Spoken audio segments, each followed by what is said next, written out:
गर्मी में दो बेटे वर्सेस दो सास की पसंद वाली बहू का पहनावा। चांदपुर गांव में शहर के दो भाई यश और राज अपने दोस्त नवीन की बहन की शादी में आए थे। गर्मी इतनी भीषण थी कि दोनों भाई से गर्मी बर्दाश्त ही नहीं हो रही थी। बाप रे, रात के समय भी गांव में इतनी गर्मी हो रही है कि पसीना आ रहा है। मैंने तो सुना था रात को गांव में बहुत ठंडक ज्यादा होती है। हाँ भाई, मुझे भी ऐसा लगा था, लेकिन पसीने से शर्ट भीग गई है, हवा भी नहीं लग रही है। लोग पंखे के सामने खड़े हुए हैं। क्या करें, दोस्त के बहन की शादी है, वरना गांव में कहाँ मन लग रहा है। कल सुबह होते ही घर से निकल जाएंगे। फिलहाल तो ठंडा पानी या कोल्ड ड्रिंक मिल जाती तो मजा आ जाता। ये लीजिए ठंडा ठंडा नींबू पानी का शरबत पीजिए, क्योंकि यहाँ तो कोल्ड ड्रिंक मिलना थोड़ा संभव सा है।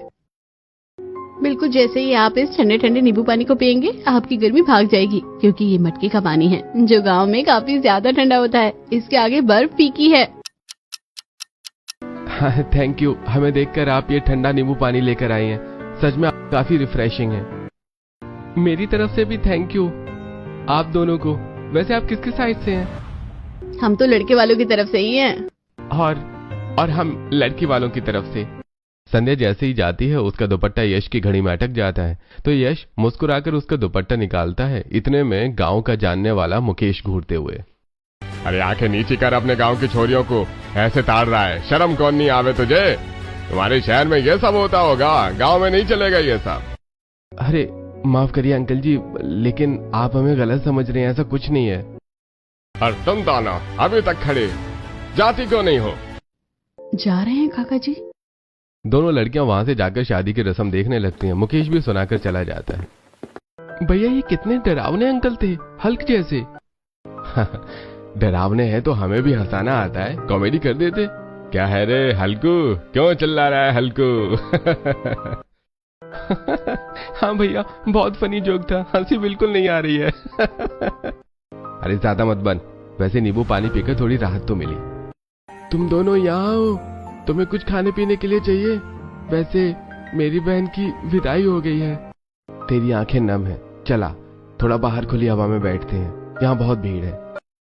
तब यश अपने दोस्त को खटिया की तरफ ले जाता है, जहाँ थोड़े बहुत मच्छर काट रहे थे, लेकिन हवा भी चल रही थी। सामने खेत था। नवीन अपनी बहन को बहुत याद करता है और फिर यश राज उसे सुलाने के बाद खुद भी वहीं सो जाते हैं। तो करवट बदलते हैं और इसी तरह सुबह हो जाती है। पक्षियों की चहचहाहट और मुर्गे की बांग से 6 बजे ही दोनों भाई उठ जाते हैं। सुबह हो गई, बहुत गर्मी लग रही है, ठीक से सो भी नहीं पाया। भैया आपका दोस्त कहाँ है? अरे मुझे क्या पता, मैं तो अभी जागा हूँ। शायद काम में लग गया होगा। शादी के बाद भी बहुत काम रहते हैं ना। अरे वैसे जो भी बोलो, रात को जो लड़कियां आई थी अच्छी थी ना? हाँ भैया, मेरा तो दिल भी आ गया है। बड़ा दिल आ गया है? याद है ना रात वाला चाचा कैसे बोल रहा था, हल्कू कहीं का। तभी नवीन की माँ दोनों को चाय नाश्ते के लिए बुलाती हैं। दोनों नहाने जाते हैं, लेकिन बाकी के लोग नहा रहे होते हैं, तो दोनों इंतजार करते करते खेत में मस्ती करते हैं। गाने को गिटार की तरह लेकर बजाने लगता है। तुझे देखा तो ये जाना सनम, प्यार होता है दीवाना सनम। अबे ओए DDLJ के नकली शाहरुख खान, अपने आप को असली राज मत समझ। यहाँ तुझे कोई सिमरन नहीं मिलने वाली है। लेकिन राज, मुझे बहुत गर्मी लग रही है यार, ठीक से खड़ा नहीं हुआ जा रहा है, चक्कर से आ रहे हैं। अरे मैंने आपको बोला था ना रात को खाना खा लो, लेकिन नहीं, आपने सिर्फ वो नींबू पानी ही पिया है। हालत तो खराब होगी ना, ऊपर से गर्मी है यहाँ। हम नवीन भाई के घर से दूर आ गए हैं, चलो इस खेत को पार करके जल्दी नहाकर कुछ खा लेना। यश और राज थोड़ा सा ही खेत पर रहते हैं और फिर सूरज की तेज गर्मी से यश परेशान होता है। बीपी लो होने से चक्कर खाकर बेहोश हो जाता है। इतने में राज मदद की गुहार लगाता है। अरे कोई है, मेरी बात सुनो, मेरे भैया बेहोश हो गए हैं। अरे कोई मेरी मदद करो। तब वहां संध्या और प्राची आते हैं और ट्यूबवेल से पानी लाकर संध्या यश के चेहरे पर छिड़कती है। आंखें खोलिए, आप ठीक तो है, होश में आई हैं। भैया उठो ना, भैया मुझे बहुत टेंशन हो रही है। संध्या दोबारा से यश के ऊपर पानी छिड़कती है। गांव वाले लोग दूर से दोनों को इस हालत में देखकर गलत समझते हैं। इतने में यश को होश आ जाता है। काका मुखिया, संध्या, प्राची का पिता और होने वाले ससुर वहां पहुंच जाते हैं। बेशरम, ये तूने क्या किया? एक पराई लड़की के साथ खेत में गुलछर्रे उड़ा रही है। और प्राची, तू भी शर्म नहीं आती? तुम दोनों को शादी होने वाली है और ऐसी हरकतें। का ऐसा मत बोलिए, ऐसा कुछ नहीं है। हम तो इस भले लड़के की मदद कर रहे थे। आपका शुक्रिया, आपने मेरी मदद करी। आप दोनों वही है ना जो रात को भी नींबू पानी पिला रही थी? अच्छा, तो बात यहाँ तक पहुँच गई। संध्या, प्राची, तुम दोनों ऐसा करोगे मुझे पता नहीं था। देख ले बाबूलाल, तेरी दोनों बेटियों ने क्या गुल खिलाया है। 4 दिन बाद शादी और ये दोनों ऐसा कर रही हैं खेत में। आपको गलतफहमी हुई है मुखिया जी, हम दोनों बस इनकी मदद करने आते हैं। अरे बेशर्मो, कुछ नहीं तो अपने रिश्ते का तो ख्याल रखती जहाँ रिश्ता जुड़ा है। अरे ये क्या बाबूलाल जी, आपको क्या लगता है मैं आपकी दोनों बेटियों के बारे में पता नहीं चलेगा? आ गई हमारे कानों तक ये बात और अब हमें ये रिश्ता नहीं करना। अरे आप लोग गलत समझ रहे हैं। मैं ऐसा मत कीजिए अंकल जी, हमारी न सही अपनी बेटियों पर तो विश्वास कीजिए। वो क्या कह रही हैं? हाँ अंकल जी। अरे अब यहाँ रुकने का कोई मतलब नहीं है बाबूलाल, हम आपकी दोनों बेटियों से रिश्ता तोड़ रहे हैं। ये सुनकर जगदीश चला जाता है। बाबूलाल उसके आगे बहुत हाथ जोड़ता है लेकिन कोई सुनवाई नहीं होती। तब वो अपने सिर पर जोर जोर से मारता है। फिर अपनी दोनों बेटियों को थप्पड़ मारने वाला होता है कि यश, राज उसका हाथ पकड़ लेते हैं। बस कीजिए अंकल, अब बहुत ज्यादा हो रहा है। अरे तुम दोनों ने मेरी इज्जत मिट्टी में मिलाई और तुम दोनों हो कौन जो मेरी बेटी के साथ यहाँ हो? मेरी दोनों बेटियों का रिश्ता टूटा है सिर्फ तुम्हारी वजह से। कुछ दिनों में उनकी हल्दी मेहंदी शादी थी, सब पर बात कर दिया। आपको और मेरी बेटियों से शादी कौन करेगा? अरे बाबूलाल, अब तुम्हारी बेटियों से कोई शादी नहीं करेगा। हम करेंगे, हमें ये दोनों पसंद है अंकल, आप चिंता मत कीजिए। आपकी बेटियों को अच्छा फ्यूचर ही मिलेगा हमारे साथ। तभी मुकेश दोनों का गिरेबान पकड़ लेता है। अरे तुम दोनों की वजह से एक तो दोनों बच्चों का रिश्ता टूट गया और तुम्हारी हिम्मत इतनी कि तुम खुलेआम गांव में ये बोल रहे हो कि हमारी बच्चों को पसंद करते हो, उनसे शादी करोगे। या हाँ, ये सब नहीं चलता। अरे हल्कू चाचा, ज्यादा हवा में उड़िए मत। उनके पिता ही तो बोल रहे हैं कि अब उनसे शादी कौन करेगा। हम अच्छे खानदान के शहर के लोग हैं, ऐसे वैसे नहीं। अंकल आप बताइए, आप अपनी दोनों बेटियों का हाथ हमारे हाथ में देना चाहते हैं? वो हमेशा सुखी रहेंगी। हाँ अंकल, अगर आपको यकीन नहीं है तो आप हमारे घर भी चल लेना। बाबूलाल हाँ कर दे इस रिश्ते के लिए, क्योंकि वैसे भी तेरी लड़कियों से कोई शादी नहीं करने वाला। हाँ ठीक है, मुझे मंजूर है। अपनी बेटियों के लिए ये रिश्ता, तुम दोनों को गांव के मंदिर में ही मेरी बेटियों से शादी करनी होगी। हाँ ठीक है, हम तैयार हैं। फिर गांव के सभी लोग उन दोनों लड़कों की शादी संध्या और प्राची से कर देते हैं। शादी होने के बाद गांव वाले उन्हें विदा दे देते हैं। तब यश अपने पिता हरीश को फोन करता है। अरे यश, राज, तुम दोनों घर कब आ रहे हो? तब से तुम्हारी माँ तुम्हारी राह देख रही है। पिताजी, हम शाम तक घर पहुंच जाएंगे, लेकिन एक बहुत बड़ी गड़बड़ हो गई है। हम यहाँ शादी में आए थे और गांव वालों ने हमें गलत समझ लिया। मजबूरी में हमें यहाँ की लड़कियों से शादी करनी पड़ी। लेकिन लड़कियां बहुत अच्छे स्वभाव की हैं, संस्कारी हैं, हमें पसंद भी हैं। लेकिन माँ नहीं मानेंगी क्योंकि वो दोनों गांव की हैं। अब आप ही संभाल सकते हो। हाँ पापा, अब ये मैटर आपको ही संभालना होगा। अरे तुम चिंता मत करो, तुम्हारे साथ हरीश राठौर है। तुम घर आओ, मैं अपनी बहुओं की राह देख रहा हूँ। फोन कट जाता है। दोनों लड़कियों की आंखों में आंसू होते हैं। वो कार के अंदर बैठे होते हैं। उसे वक्त हमें जो फैसला सही लगा हमने कह दिया। तुम दोनों राजी हो ना हमसे शादी करने में? चिंता मत करो, तुम्हें किसी चीज की कमी नहीं होने देंगे। हमें भी आप पसंद है, लेकिन जिस तरीके से सब कुछ हुआ उसमें पिताजी की इज्जत पर बात बनाई है, इसके लिए बहुत बुरा लग रहा है। हाँ, क्योंकि गांव में इस चीज के लिए बहुत टॉर्चर किया जाता है।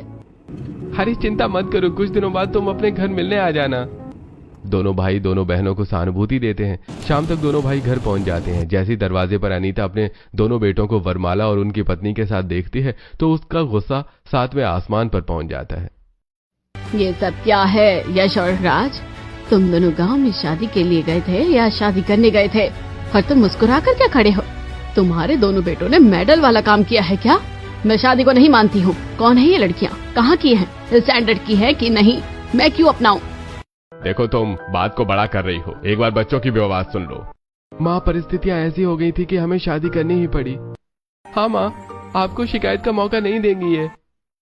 अनीता, गुस्सा थूक दो, अब बच्चों की शादी हो चुकी है। तुम अपनाओगी नहीं तो समाज बातें बनाएगा, और जो भी बातें बच्चे मुझे पहले ही बता चुके हैं, जिसमें हम कुछ नहीं कर सकते। मतलब आपने इनका साथ दिया, मेरे बेटे अपनी पसंद की बहू ले आए, तो मैं फिर जिंदा क्यों हूँ?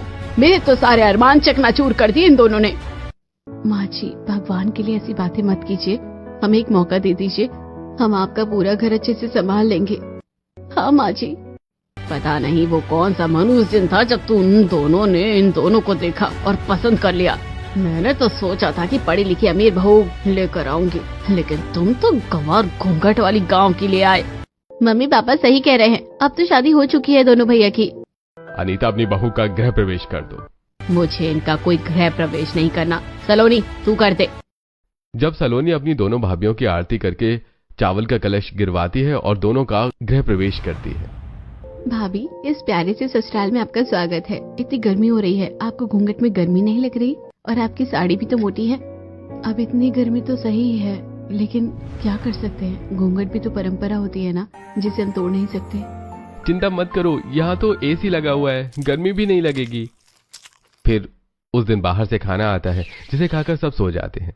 अगले दिन ब्रह्म मुहूर्त में उठकर सुंदर सी साड़ी में पल्लू करके तैयार हो जाती है और घर का फिर कोना कोना चमका कर रसोई में खाना तैयार कर देती है। प्राची, अभी तक कोई नहीं आया, चल दिया भी जला देते हैं। तब दोनों बहू मंदिर में दिया जला देती हैं। पूरा घर धूप बत्ती की खुशबू से महक रहा था। इतने में बाकी लोग भी उठ कर आते हैं। क्या बात है, आज तो पूरा घर नया सा लग रहा है। ये सोफा तो इस तरफ था, यहाँ कैसे आया? अरे सच में घर को एक नया रूम मिल गया है। अरे यह सब तो मेरी दोनों संस्कारी बहुओं ने किया है। क्यों बहुओं? अरे बेटा, अभी तक घूंघट करोगी? देखो, यहाँ पर यह सब नहीं होता, लेकिन तुम सिर पर भी पल्ला कर सकती हो, किसी को बुरा नहीं लगेगा और तुम्हारी परंपरा भी रह जाएगी। शुक्रिया पापा जी। दोनों बहू अपना घूंघट करके सिर पर पल्ला कर लेती हैं। तभी अनीता आकर, कि मेरे घर को किसने चेंज कर दिया? फर्नीचर इधर उधर हो गए और सफाई भी काफी ज्यादा। माँ जी, हम सुबह जल्दी उठे थे, इसलिए हमने घर की साफ सफाई कर दी और टेढ़े मेढ़े सोफों को ठीक जगह लगा दिया और खाना भी बना दिया, पूजा भी कर दिया। ऋषि, ये तुम्हारी कैसी संस्कारी बहुएं हैं जो घर आते ही अपना राज चला रही हैं? देखो कैसे सेटिंग बदल दी। इसे सेटिंग बदलना नहीं, घर को सजाना कहते हैं। बहू के कदम पड़ते ही घर मंदिर हो गया।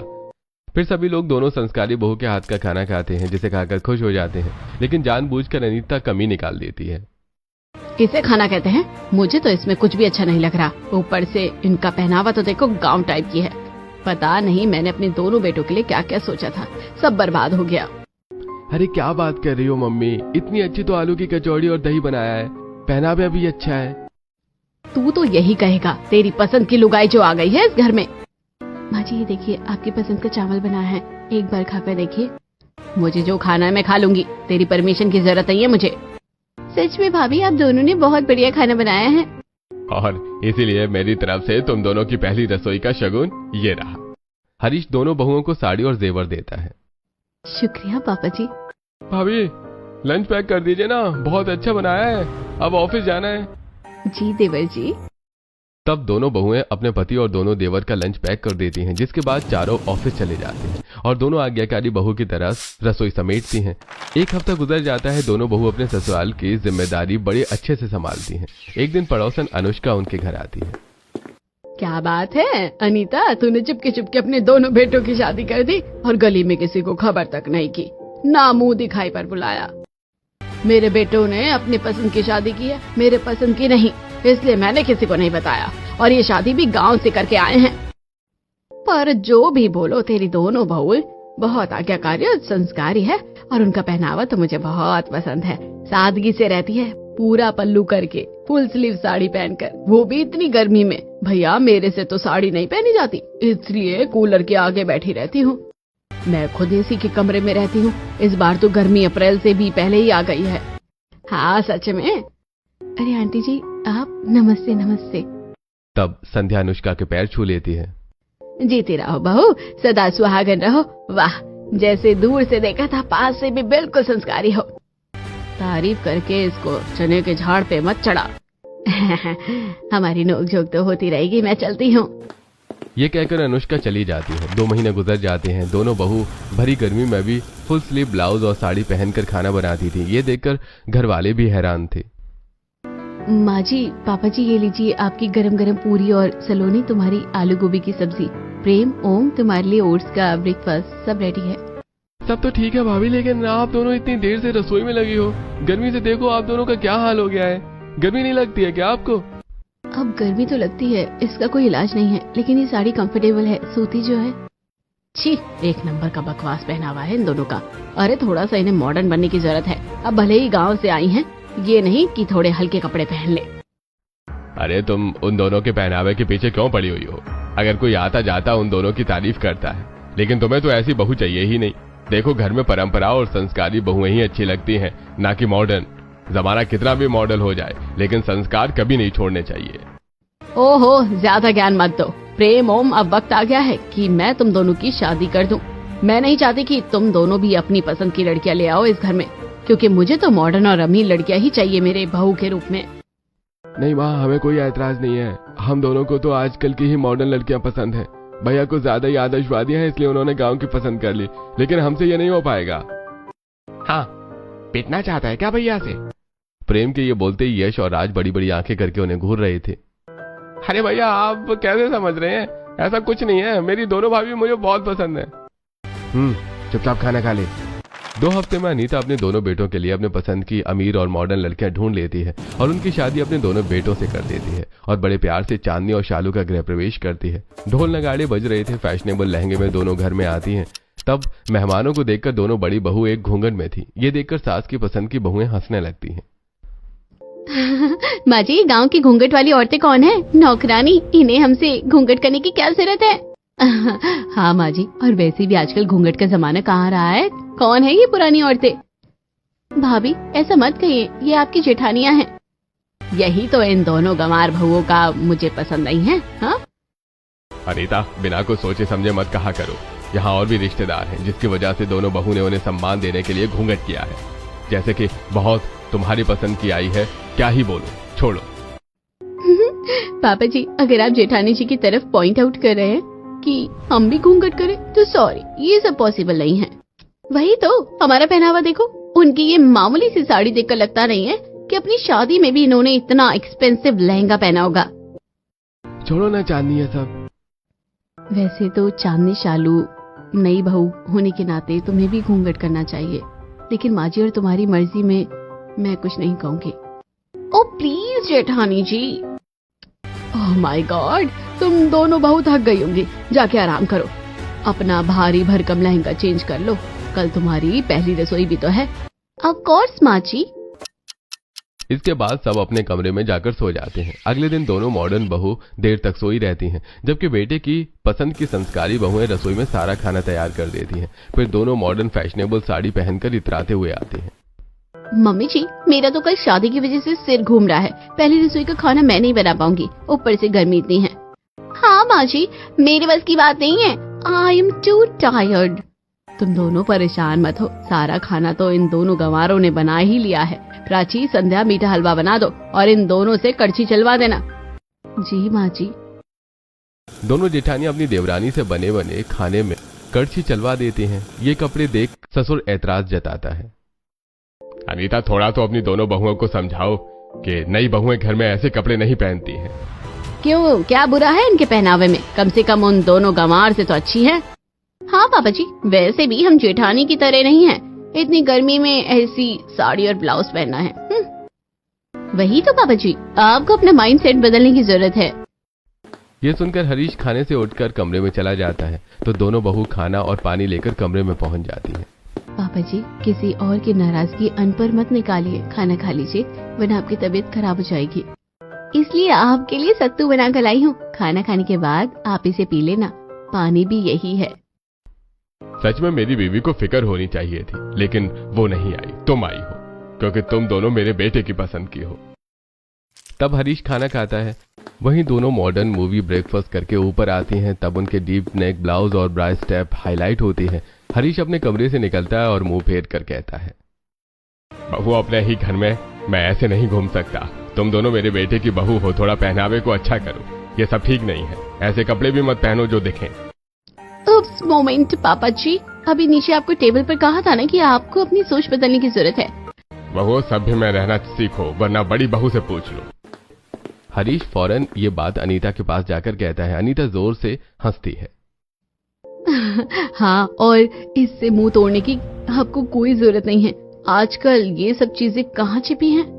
मुझे नहीं लगता मेरी बहू ने कुछ गलत किया है। वो अपनी जगह सही है और मैं उनके साथ हूँ। इस बात पर उनके पहनावे में कोई परेशानी नहीं है। सारी दिक्कत आपको है, क्योंकि वो आपकी संस्कारी पल्लू वाली बहू इस घर में रहती है।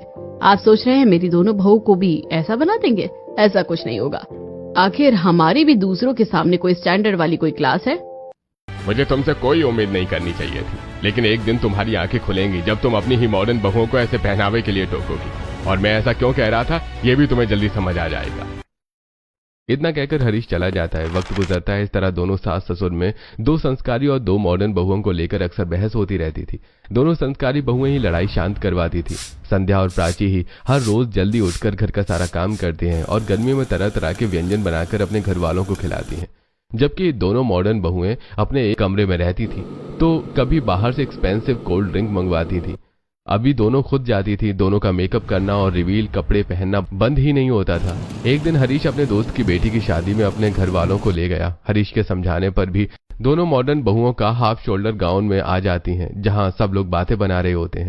बाप रे बाप, जरा इन दोनों हीरोइनों को देखो, घर की छोटी बहू होकर कैसे कपड़े पहनती है, और एक तरफ उनकी जेठानियां हैं जो इतनी सुंदर साड़ी में भी मन को भा रही हैं। अनीता, अपने परिवार की थोड़ी बहुत इज्जत करती है या नहीं? तेरी पसंद की बहुएं तो सारी इज्जत डुबो देंगी, लेकिन तेरी पसंद से ज्यादा मुझे तेरे दोनों बेटों की पसंद अच्छी लगी। बहुत संस्कारी है। कोई संस्कारी नहीं है, सब ढोंग है, दिखावा है। इतनी गर्मी में मेरी बहू इनकी तरह 52 गज के कपड़े में ढककर तो नहीं आएगी खुद को। सारी गर्मी क्या तेरी बहुओं को ही लगी है? अरे जरा अपनी संस्कारी बहू को देख, वरना मुझे और खुद को ही देख ले। हमने भी तो साड़ियाँ पहनी है। मुझे तेरे से कोई बात नहीं करनी। पहनावे पर सबकी अपनी अपनी मर्जी होती है। मुझे देखना, हमारी ड्रेस कितनी सुंदर लग रही है, डिजाइनर है। आइए ना हमारे साथ फोटो खिंचवाइए। सच में ताऊ जी, दोनों भैया की वाइफ बहुत अच्छी हैं और संस्कारी हैं। इतनी गर्मी में भी इतने भारी साड़ी पहन रखी है। हाँ, क्योंकि वो घर की लक्ष्मी है, मेरे दोनों बेटों की पसंद की है। लेकिन प्रेम और ओम की वाइफ बहुत रूड है। अरे उनका तो बेटा, मैं भी कुछ नहीं कर सकता। पार्टी में हरीश के कुछ दोस्त उसके बेटों की पसंद की बहू की तारीफ करते हैं, लेकिन ऑफ शोल्डर पहनने वाली बहुओं की वजह से उसे सुनना भी पड़ता है। लेकिन तब भी अनीता को अकल नहीं आती। एक दिन अनीता शालू और चांदनी को आइसक्रीम बनाने को कहती है। क्या माँ जी, इतनी गर्मी हो रखी है और आपने रसोई में भी एसी नहीं लगवाया? देखिए हमें कितना पसीना आ रहा है, हम कैसे बनाएंगे मैंगो आइसक्रीम? चिंता मत करो, मैं कल ही यहाँ पर एसी लगवा दूंगी। दीदी, हम भी गर्मी में कब से खाना बना रहे हैं, लेकिन माँ जी को हमारी तो कोई चिंता नहीं है और ना ही हमें पसंद करती है, जबकि हम घर में सब काम करते हैं। कोई बात नहीं, हमें आदत है, लेकिन मैं भी चाहती हूँ माँ जी हमें भी ऐसे ही प्यार करे। छी, इनको कितने पसीने आ रहे हैं, मुझे तो बहुत बदबू आ रही है। इसके बाद तो दोबारा नहा लेना आप दोनों जेठानी जी। इट्स सो बैड स्मेल, मुझसे बर्दाश्त नहीं हो रही है। आप इन दोनों को ही बोल दो, हम अपने एसी वाले रूम में जा रहे हैं। ठीक है, और तुम दोनों ने सुन लिया ना, मैंगो आइसक्रीम भी बना कर लाओ। तब दोनों रसोई में से चले जाते हैं और दोनों बहू एसी में बैठती हैं, रील बनाकर डांस करती हैं। लेकिन संध्या और प्राची हमेशा की तरह रसोई में पसीने में भीग भीग कर काम करती हैं। ज्यादा गर्मी होने की वजह से अब दोनों बहू घर में छोटे छोटे कपड़े पहनने लगते हैं, जिससे ससुर को शर्म आती है और अनीता उनके साथ देती है। वहीं दोनों संस्कारी बहुएं अपने सिलाई मशीन पर अनारकली सूती और प्यार सूट बनाकर पहनती हैं। वाह भाभी, आपने तो बहुत सुंदर सूट पहना है, मेरे लिए भी बना दो ना। मुझे नहीं पता था आपके अंदर सिलाई का भी टैलेंट है। अरे तुम्हें जिस तरीके का सूट चाहिए सलोनी, हमें बताओ, हम तुम्हें बना कर देंगे। 2 दिन में संध्या और प्राची मार्केट जाकर अच्छा सूती शीशे वाला कपड़ा लाकर सलोनी के लिए बढ़िया सा सूट बनाती हैं, जिसे वो घर में पहनती हैं। अरे वाह, आज तो बहुत सुंदर लग रही हो। कहाँ से ये लेकर आई है सूट, और तू कब से पहनने लग गई? तुम्हारी पसंद की बहुओं ने सलोनी के लिए सूट बनाया है। मेरी बेटी को तो सुंदर दिखना ही था। बिल्कुल सही जवाब। सलोनी, तुम भी अपनी बड़ी भाभीयों की तरह अम्मा जी बन गई। बहुत बेकार सूट है, उतार दो। हम दोनों शॉपिंग करके तुम्हारे लिए ये ड्रेस लेकर आए हैं, देखो कितनी सुंदर है। भाभी, बुरा मत मानिएगा, आपने जो घर में कपड़े पहन रखे हैं ना, ये बिल्कुल एप्रोप्रिएट नहीं है। और आप जो मेरे लिए ड्रेस लेकर आई हैं, वो तो और भी ज्यादा बकवास है। मैं इतने छोटे कपड़े नहीं पहनती जिसमें मुझे खुद अनकंफर्टेबल होकर दूसरों को भी अनकंफर्टेबल करना पड़े। हाँ, ये चीजें लाइन उन दोनों गंवार भाभीयों की होगी जरूर। व्हाटएवर। देख ले ओम, तुम दोनों की बीवियों ने घर में क्या आतंक मचा रखा है। ये सही है, अब तो पड़ोस के लोग भी मुझे क्या कह कर जाते हैं। मैं बात करता हूँ पापा। दोनों अपनी पत्नियों से बात करते हैं लेकिन दोनों उल्टा जवाब दे देती हैं। फिर प्रेम और ओम अपने दोस्त की बर्थडे में अपनी पत्नियों को ले जाते हैं, जहां रिवीलिंग शॉर्ट ड्रेस पहनकर उनके दोस्तों से चिपक चिपक कर डांस करती हैं और फ्लर्ट करती हैं। प्रेम और ओम को ये बिल्कुल भी अच्छा नहीं लगता, तो हाथ खींचकर पार्टी से साइड में ले जाते हैं। चांदनी, क्या हो रहा है? तुम शादीशुदा हो, तुम्हें शर्म नहीं आती उसके साथ चिपक चिपक कर डांस करते हुए? ये सब तुम्हारे छोटे कपड़ों की वजह से हुआ है। और मनोज, तुझे भी अकल नहीं आती है जो इसके साथ नाच रहा है? अरे मुझसे पहले अपने गिरेबान में झांक, मैंने नहीं, वही दोनों डांस के लिए आई थी और फ्लर्ट भी कर रही थी। चाहे तो शिवम से भी पूछ ले। अरे क्या सुनाऊं शालू, आज के बाद तुम ऐसे कपड़े नहीं पहनोगी, बस भाभी की तरह ही ढंग की साड़ियां पहनोगी। क्यों, कोई जबरदस्ती है? हम दोनों तो ऐसे ही कपड़े पहनेंगे, समझे तुम दोनों? दोनों फिर से पार्टी में नाचने लगती हैं। ओम, आज रिग्रेट हो रहा है कि माँ की पसंद ऐसी है, जबकि भैया की पसंद कितनी अच्छी है। पापा भी उनसे खुश रहते हैं और ये दोनों घर में भी बदतमीजी करती हैं। सही बोला तू। दोनों घर जाते हैं तो अनीता छोटे बेटों की मुरझाई चेहरा देखकर सवाल करती है, तो अपनी पसंद की बहू की हरकत पता चलती है। अगले दिन सास चारों बहुओं को मंदिर ले जाती हैं, तब पंडित उसकी दोनों वेस्टर्न कपड़े पहनने वाली बहू की बेइज्जती करता है और संस्कारी बहू के पहनावे की तारीफ, जिससे अनीता भी शर्मिंदा होती है। बहू, मैंने तुम्हें कहा था ना मंदिर जाओगी तो ऐसे कपड़े मत पहना, फिर भी तुम नहीं मानी। अरे क्यों माँ जी चिक चिक कर रही हैं? हमने तो आपको पहले ही कहा था कि हमें मंदिर, पाठ, पूजा, इसमें हमारा कोई इंटरेस्ट नहीं है, फिर भी आप हमें लेकर आई। अब हम तामझाम करके कपड़े पहने क्या? ऊपर से इतनी गर्मी हो रही है, लेकिन आपको कुछ नहीं समझ आता। चांदनी, तुम बाहर ऐसे सबके सामने माँ जी की बेइज्जती नहीं कर सकती। तुम चुप रहो, वरना हमसे सुनोगी। शालू, मूवी देखने चलते हैं, वहीं एसी में बैठकर पॉपकॉर्न खाएंगे। दोनों बहुएं सिनेमा हॉल में एसी में बैठकर अब पॉपकॉर्न खाती हैं। अपनी पसंद की बहू की ऐसी हरकत देखकर चारों जनों से अनीता को सुनने को मिल जाता है और वो रोती है। हरीश की बात पर रिग्रेट हो रहा होता है। बारिश पड़ने से अगले दिन और गर्मी हो जाती है, वहीं जिससे दोनों बहुओं को रैशेज हो जाते हैं, तो चंदन लगा लेती हैं। अरे बहू, या तुम्हारे चेहरे पर, हाथों पर क्या हो गया दोनों को? चिंता मत कीजिए पापा जी, गर्मी की वजह से घमौरियां हो गई हैं, तो चंदन लगाकर ठंडक पड़ेगी तो हम ठीक हो जाएंगे। ठीक है बहू। सुनो तुम चारों बहुए, मैंने मन्नत मांगी थी कि मेरे चारों बेटों की शादी हो जाएगी तो गुरुजी को खाना खिलाऊंगी, लेकिन गुरुजी आज अचानक आ जाएंगे, ये मुझे नहीं पता था। अब जल्दी से चारों अच्छी साड़ी पहनकर तैयार हो जाओ, समझ रही हो ना चांदनी और शालू, वरना उनके सामने बेइज्जती हो जाएगी और हम कोई गलती नहीं कर सकते। सही से खाना परोसना। ओह गॉड, गर्मी में ये भी करना पड़ेगा क्या? ठीक है, हम तैयार होते हैं। संध्या और प्राची गर्मी में भी अच्छी भारी भरकम साड़ी पहनकर तैयार हो जाती हैं और खाना बनाने लगती हैं कि सिलेंडर खत्म हो जाता है। वहीं शालू और चांदनी भी जैसे तैसे साड़ी पहनकर आ जाती है। इतने में गुरुजी आ जाते हैं। तभी संध्या और प्राची उनके पैर छूती हैं। पीछे से दोनों मॉडर्न बहुएं आती हैं तो उनकी साड़ी खुल जाती है। सदा सुहागन रहो बहू। अरे यह सब क्या है? अनीता, तुम्हारी ये दोनों बहू ने क्या हालत बना रखी है? राम राम राम राम राम। हम ऐसे घर की ऐसी बहुओं से पानी नहीं पिएंगे जो इस तरीके से कपड़े पहनती हो। शर्मिंदा गुरुजी, माफ कीजिएगा, दरअसल इन दोनों को ठीक से पहनना नहीं आता, इसलिए इनसे गलती हो गई है। क्षमा कीजिए गुरुजी, माफी मांगो तुम दोनों। माफ कर दीजिए गुरुजी। नहीं, हम यहाँ से जा रहे हैं। गुरुजी ऐसा मत कीजिए जी, माँ जी की तपस्या का फल है जो आप यहाँ आए, ऐसे बिना खाना खाए मत जाइए। कितनी संस्कारी हैं ये दोनों बहुएं। ठीक है, मैं रुक जाता हूँ। चारों बहू रसोई में अनीता के पास जाती हैं। माँ जी, सिलेंडर तो खत्म हो गया है, अब खाना कैसे बनाए? गुरुजी बाहर बैठे हैं। सिलेंडर खत्म हो गया, लेकिन बिजली है, इंडक्शन पर खाना बना लो। और प्राची, इन दोनों को ठीक से साड़ी पहना दो, इस बार खुली नहीं चाहिए। गुरुजी ने माफ कर दिया है, लेकिन अगली बार नहीं करेंगे। जी माँ जी। जैसे ही दोनों बहू इंडक्शन पर खाना बनाने जाती हैं कि लाइट चली जाती है। दोनों बहू फिर देसी अपना दिमाग लगाकर गर्मी में भी 2 चूल्हे पर खाना बनाती हैं। वहीं दोनों मॉडर्न बहुएं साड़ी पहनकर गुरुजी की हवा करती हैं।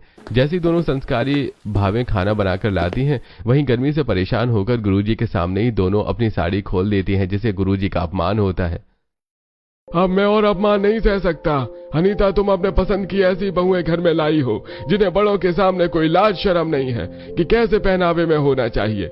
गर्मी चाहे कितनी भी हो, आबरू उतार कर तो नहीं फेंक सकते हैं ना। और एक वो दोनों हैं जो इतनी गर्मी में भी तपते चूल्हे पर मेरे लिए खाना बना कर लाई हैं। इसे कहते हैं घर की लक्ष्मी। और ये है तुम्हारे दोनों बेटों की पसंद की बहू। माफ कर दीजिए गुरुजी, क्षमा कर दीजिए। शालू, चांदनी, मैंने तुम्हें कितना समझाया था, लेकिन तुमने मेरी बेइज्जती करने में कोई कसर नहीं छोड़ी है। हरीश जी, आप सही कह रहे थे, घर में परंपरा और संस्कारी बहू ही अच्छी लगती है, ऐसी मॉडर्न नहीं। अब इन दोनों को इस घर से जाना होगा। अनीता का गुस्सा अपनी दोनों बहू पर फूट पड़ता है और उन्हें घर से बाहर निकाल देती है। तब संध्या और प्राची ही सबको सही से समझता है, तो दोनों बहू को अपनी गलती का एहसास होता है और संस्कारी बहू की वजह से ही गुरुजी शांति से बैठकर खाना खाते हैं। मुझसे बहुत बड़ी गलती हो गई है जो मैंने अपनी असली घर की लक्ष्मी को पहचानने में देर कर दी। माफ कर दो संध्या, प्राची। तब दोनों बहुएं सास के गले लग जाती हैं और वो खुशी खुशी रहते हैं।